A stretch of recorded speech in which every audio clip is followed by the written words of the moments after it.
ஆத்மி கட்சியிலேயே மிக முக்கியமான லீடர்னா இவரை தான் சொல்லுவாங்க. ஏன்னா இப்போ இன்ஸ்டாகிராம்ல ட்ரெண்டிங்கா இருக்கிறது இவர் தான். ஏன்னா மக்களுக்காக அவ்வளோ குரல் கொடுத்து பேசியிருக்காரு. ஆனா இந்த எம்பியை ஏன் தான் நாடாளுமன்றத்துல இருந்து நீக்கினாங்க அப்படின்றது பல பேருக்கும் கேள்வியாகவும் இருக்கு. மக்கள் இது வரைக்கும் இந்த எம்பி நீக்கினதுக்கெல்லாம் குரல் கொடுத்துருக்காங்களா அப்படின்னு கேட்டீங்கன்னா டவுட் தான். இந்த வாட்டி இவருக்காக எல்லாரும் குரல் கொடுத்து பேசிட்டு இருக்காங்க. அப்படி என்ன இவர் மக்களுக்கு பண்ணிட்டாரு, அப்படி என்ன இவர் மக்களுக்காக பேசினாரு அப்படின்ற விஷயத்தை தான் இன்னைக்கு பார்க்க போறோம். வாங்க பார்க்கலாம். ராகவ் சதா நாடாளுமன்றத்துல மாநிலவை துணைத் தலைவரா இவர் இருக்காரு. இவருக்கு 37 வயசு ஆகுது. 37 வயசுல எம்பி சீட்ல இவர் உட்கார்றாரு. மக்களுக்காக நிறைய குரல் கொடுத்து பேசியிருக்காரு.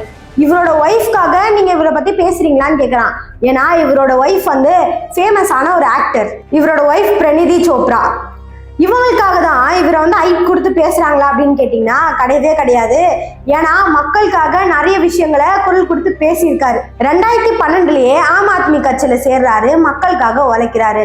2021ல எம்எல்ஏவா ஆகுறாரு டெல்லியில. 2022ல பஞ்சாப்ல ராஜ்யசபா எம்பியா ஆகுறாரு.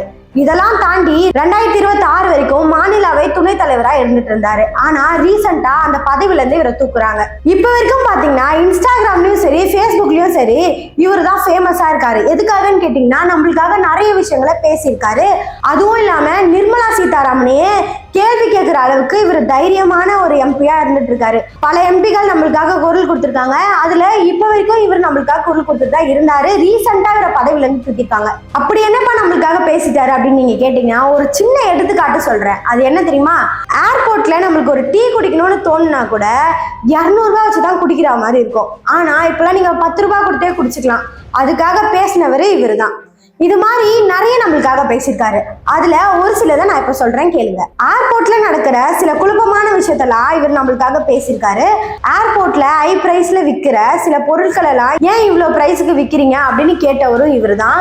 ஏஐ டூல்ஸ்லாம் பணக்காரங்க மட்டும் தான் யூஸ் பண்ணணுமா, சாமானிய மக்கள்லாம் யூஸ் பண்ணக்கூடாதா, அவங்களுக்கும் இதெல்லாம் போய் சேரணும் அப்படின்ற மாதிரி குரல் கொடுத்ததும் இவர் தான். இன்னொரு விஷயம், மிக முக்கியமான விஷயம், இந்தியா ஃபுல்லா பேசப்பட்ட ஒரு விஷயம்னு பாத்தீங்கன்னா டோல்கேட்லாம் வந்து காசு கேட்குறீங்களே, ஏன் டோல்கேட்ல காசு கேட்குறீங்க, நாங்கள் தான் ரோடுக்கான வரியெல்லாம் கொடுக்குறோம்ல, டோல்கேட்லயும் நாங்கள் காசுலாம் தரணுமா அப்படின்ட்டு நம்மளுக்காக இவர் பேசியிருந்தாரு. கிரிப்டோ கரன்சியை லீகலா ஆக்குங்க அப்படின்ட்டு பேசியிருந்தாரு. அதை தாண்டி say no to 10 minutes delivery, அதாவது 10 மினிட்ஸ் டெலிவரியால நிறைய பேர் உயிரிழக்கிறாங்க, சீக்கிரமா எடுத்து போய் கொடுக்கணும்னு சொல்லி ஊழியர்கள்லாம் ரொம்ப பாடுபடுறாங்க, இதெல்லாம் தேவையே இல்லை அப்படின்ற மாதிரி பேசியிருந்தாரு ஊழியர்களுக்காக. அதனால நிறைய பாதிப்புகள் குறையவும் செஞ்சுச்சு. மக்களுக்கு இதெல்லாம் வந்து சரியா தெரியலனாலும் இவரோட வீடியோ இன்ஸ்டாகிராமு ஃபேஸ்புக்லாம் வரதுனால இவரை பத்தி பல பேரும் ஃபுல்லா தெரிஞ்சுக்கிட்டாங்க. எல்டிசிஜி வரியை எதிர்த்து பேசியிருக்காரு. அது மட்டும் இல்லாம பெண்களுக்கு பீரியட்ஸ் டைம்ல கொஞ்சம் லீவ் கொடுக்கணும் அப்படின்ற மாதிரியும் பேசியிருந்தாரு.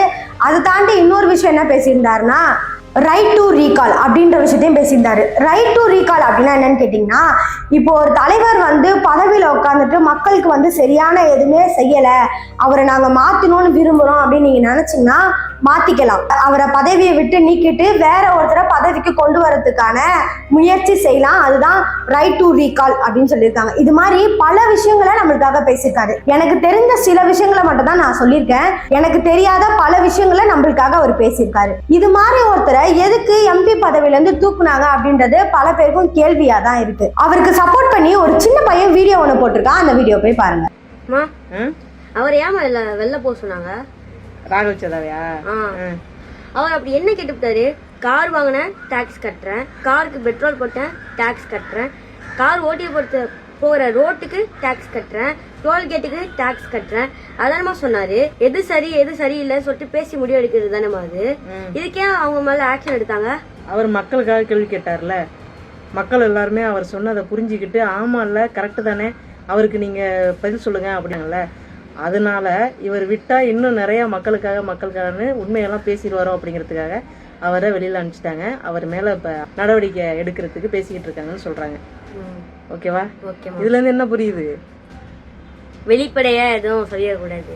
வெளிப்படையா எதையும் டக்குன்னு அவசரப்பட்டு மக்களுக்கான நல்லது அப்படிங்கிறத வந்து பேசி மக்களுக்கு புரிதலை ஏற்படுத்திடக்கூடாது. அப்படி ஏற்படுத்திட்டா அந்த சொன்ன நபர் மட்டும்தான் பாதிக்கப்படுவார். ஆமா, மக்கள் எல்லாரும் சேர்ந்து என்ன மாதிரி அவருக்கு நல்லது பண்ண போறாங்கன்னு தெரியல, பார்க்கலாம், வெயிட் பண்ணி. இதே மாதிரிதான் தமிழகத்துல பிஜேபியை தெரிய வச்ச ஆள் தான் அண்ணாமலை. அண்ணாமலை நம்மளுக்காக நிறைய விஷயம் பேசியிருக்காரு. ஆனா இந்த வாட்டி அண்ணாமலைக்கு சீட்டே கொடுக்கல. அதுக்காக நிறைய பேர் ப்ரொடெஸ்ட் பண்ணிட்டு தான் செய்யறாங்க. இந்த மாதிரி நல்ல தலைவர்கள்லாம் இருக்க தான் செய்யறாங்க. அவங்களுக்குலாம் யோசிச்சு ஓட்டு போடாம, அவங்களுக்குலாம் நம்ம கவனத்தை கொடுக்காம யார் யாருக்கும் நம்ம ஓட்டை போட்டு வர வைக்கிறோம். இந்த வாட்டியாவது நம்ம யாருக்கு ஓட்டு போட்டா நம்ம தமிழகம் முன்னேறும் அப்படின்றத யோசிச்சு ஓட்டு போடுங்க. இதே மாதிரி நிறைய தகவலை தெரிஞ்சுக்க சிகப்பு நாடா சேனலை சப்ஸ்கிரைப் பண்ணி வச்சுக்கோங்க.